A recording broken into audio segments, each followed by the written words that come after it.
Épître de Paul à Tite, chapitre 3.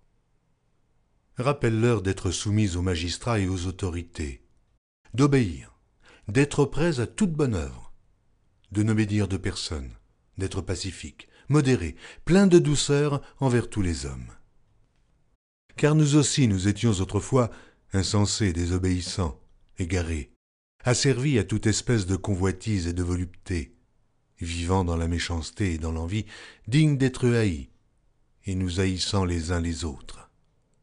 Mais lorsque la bonté de Dieu notre Sauveur et son amour pour les hommes ont été manifestés, il nous a sauvés, non à cause des œuvres de justice que nous aurions faites, mais selon sa miséricorde, par le baptême de la régénération et le renouvellement du Saint-Esprit, qu'il a répandu sur nous avec abondance par Jésus-Christ, notre Sauveur, afin que, justifiés par sa grâce, nous devenions, en espérance, héritiers de la vie éternelle.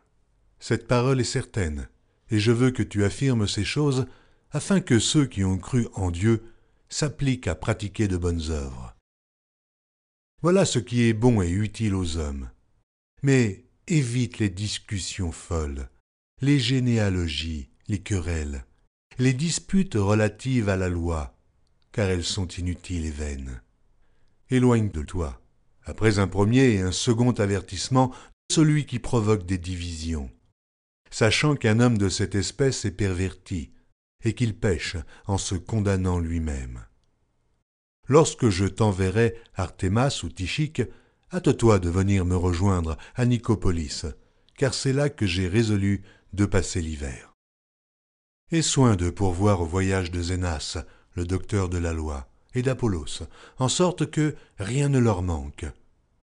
Il faut que les nôtres aussi apprennent à pratiquer de bonnes œuvres pour subvenir aux besoins pressants, afin qu'ils ne soient pas sans produire des fruits. Tous ceux qui sont avec moi te saluent. Salue ceux qui nous aiment dans la foi. Que la grâce soit avec vous tous.